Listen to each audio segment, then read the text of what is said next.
Presiden Amerika Serikat Donald Trump tentang keberhasilan serangan Amerika Serikat dalam menghancurkan pusat nuklir Iran belakangan dikabarkan ternyata diduga tidaklah akurat. Bukti terbaru menunjukkan bahwa program nuklir Iran tidak hanya utuh, tetapi juga terus beroperasi dan bahkan menunjukkan tanda-tanda kemajuan setelah serangkaian konflik regional yang sangat sengit.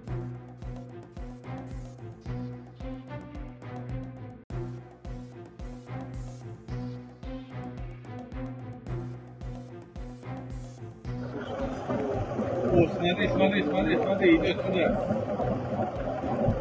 Офигеть, сейчас.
Citra satelit memang memperlihatkan kerusakan signifikan di permukaan fasilitas nuklir Fordow, salah satu dari 3 target serangan bersama Natanz dan Isfahan. Terlihat lubang bekas hantaman bom dan area sekitarnya yang rusak. Namun bagian inti fasilitas nuklir Iran terkubur sangat dalam di bawah tanah, membuat sulit untuk menilai kerusakan internal hanya dari citra satelit. Para ahli pun kesulitan mengonfirmasi sejauh mana kerusakan sesungguhnya di dalam fasilitas.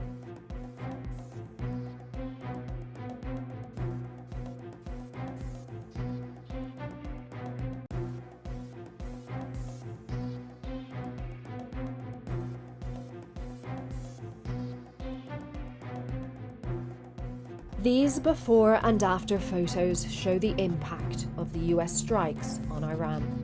A CNN analysis found Iran's Fordow nuclear facility had been left with at least 6 large craters, pointing to the use of bunker-busting bombs by the US military. This site, the Isfahan Nuclear Technology Center, which is believed to be at the center of Iran's nuclear program, was visibly blackened by the degree of rubble the strikes left in their wake. The Natanz enrichment site, meanwhile, showed 2 new craters visible, likely caused by bunker-busting bombs. The craters, according to analysis by Maxar, sit directly above parts of the complex located underground. Initial damage assessments to the 3 sites are ongoing, according to the UN's International Atomic Energy Agency.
Ada indikasi kuat bahwa Iran telah memindahkan persediaan uraniumnya yang mendekati mutu senjata ke lokasi rahasia, jauh sebelum serangan AS dimulai.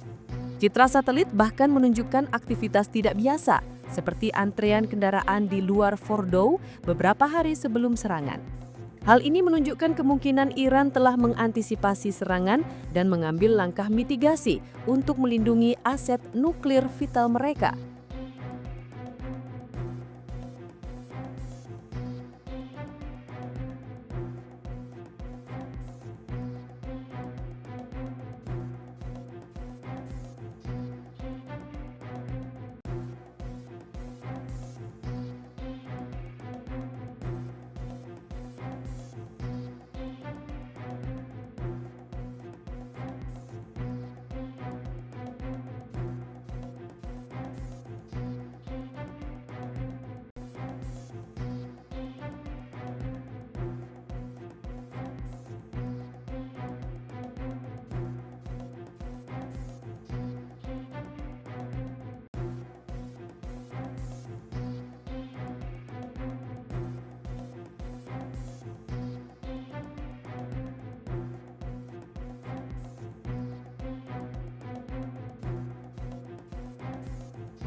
Bayangkan jika fasilitas nuklir Iran benar-benar hancur seperti klaim Trump. Dampaknya akan jauh lebih buruk dan bisa memicu perang penuh di Timur Tengah. Hancurnya fasilitas nuklir akan dianggap Teheran sebagai deklarasi perang, memicu respon militer Iran yang jauh lebih besar dan terkoordinasi. Skenario terburuknya, Iran bisa saja meluncurkan rudal balistik ke Israel dan pangkalan-pangkalan AS di kawasan itu. Kelompok proksi Iran seperti Hizbullah di Lebanon dan Houthi di Yaman kemungkinan besar akan ikut menyerang target-target Israel dan kepentingan Barat. Konflik akan meluas dengan cepat, menyeret negara-negara tetangga dan mungkin kekuatan global lainnya. موج 12 عملیات وعده صادق 3 با شلیک موشک‌های فوق سنگین دوربرد و 2 مرحله‌ای سجیل آغاز شد. ساکنین سرزمین‌های اشغالی قدس، نیروهای مسلح جمهوری اسلامی ایران به پشتوانه ملت قهرمان ایران سامانه پدافندی ارتش صهیونی را در طول چندین عملیات پیشین در هم شکستند و اکنون آسمان اراضی اشغالی آغوش خود را برای موشک‌ها و پهپادهای ایران باز کرده است. حملات موشکی تأثیر محور و ممتد خواهد بود، چنان که روز گذشته مقرهای موساد و آمان در سرزمین‌های اشغالی هدف قرار گرفت. فرمانده سپاه پاسداران انقلاب اسلامی هشدار داده بود که درب‌های جهنم به روی شما باز خواهد شد. موشک‌های رعدآسای هوافضای سپاه نخواهد گذاشت لحظه ای را بیرون از پناهگاه‌های زیرزمینی سر کنید. چند روزی است که رنگ آفتاب را به خود ندیده اید. اطمینان داشته باشید لحظه ای صدای آژیرهای قرمز قطع نخواهد شد. Harga minyak dunia akan melonjak drastis, memicu krisis ekonomi global dan inflasi yang tidak terkendali. Jalur pelayaran vital seperti Selat Hormuz bisa terganggu atau ditutup, melumpuhkan pasokan energi dunia. Selain itu, kehancuran fasilitas nuklir Iran juga bisa memicu upaya Iran untuk membangun kembali programnya secara rahasia dan lebih cepat, mungkin dengan ambisi yang lebih besar untuk mendapatkan senjata nuklir sebagai pencegah. Ini akan mengakhiri semua harapan untuk kesepakatan nuklir di masa depan dan membawa dunia ke ambang peperangan nuklir yang berbahaya.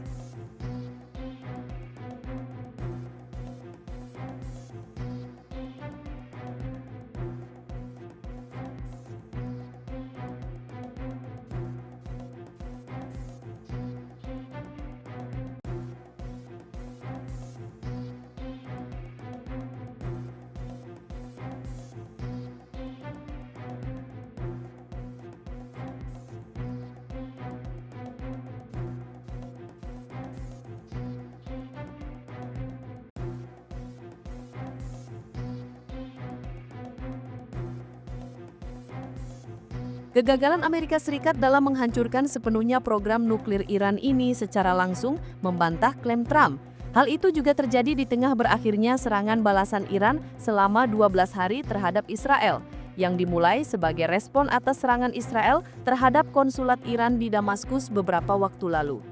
Selama 12 hari tersebut, Iran meluncurkan ratusan rudal dan drone ke berbagai target di negeri Zionis.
Ini tidak main-main, benar-benar. Saya pelajari tiap malam, saya lihat, wah, this is very dangerous time. Very dangerous time. Amerika siap mau menyerang Iran, Rusia mengatakan jangan nyerang Iran. Kalau nyerang Iran, berhadapan dengan saya, Rusia. What does it mean? Masalah Iran nanti perang dunia ketiga. Dan kita sudah non-blok, kita sudah benar, tapi kalau terjadi perang nuklir, kita non-blok aja kita akan kena. Mungkin yang negara-negara punya nuklir, ya, dia matinya lebih cepat. Kita mungkin mati juga, tapi lama kita matinya, ya kan? Benar nggak? Betul. Jadi it's dangerous time. We are living, kita hidup dalam, nah, kita harus hati-hati. Dan untuk itulah saya selalu. Meskipun sebagian besar berhasil dicegah oleh sistem pertahanan udara Israel dengan bantuan sekutu, serangan ini menyebabkan kerusakan signifikan pada beberapa pangkalan militer dan infrastruktur vital.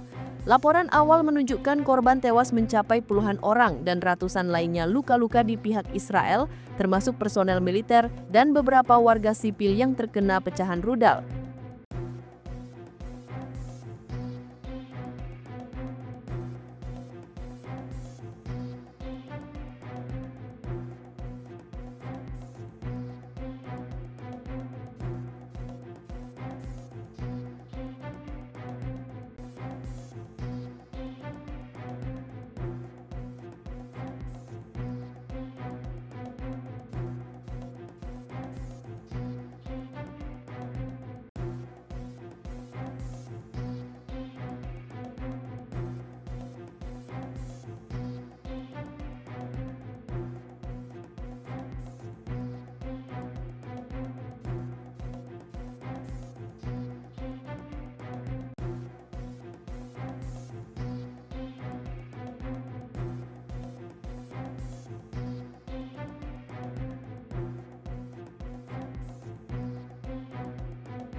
Dampak ekonomi akibat gangguan aktivitas dan kerusakan infrastruktur juga diperkirakan mencapai miliaran dolar.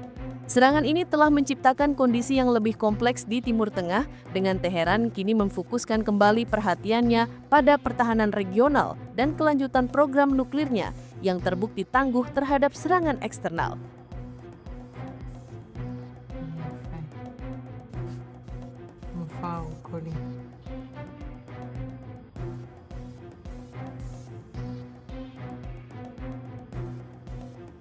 הזדהות היפהפייה. וואו.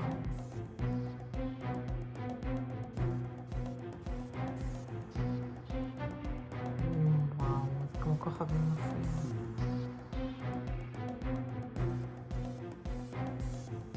איזה שקט זה.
Situasi ini tidak hanya merusak kredibilitas klaim AS, tetapi juga memperumit upaya diplomatik di masa depan. Dengan Iran yang terus mengembangkan teknologi nuklir dan melindungi asetnya di tengah eskalasi konflik regional, tekanan untuk menemukan solusi diplomatik yang efektif menjadi semakin mendesak.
Indonesia.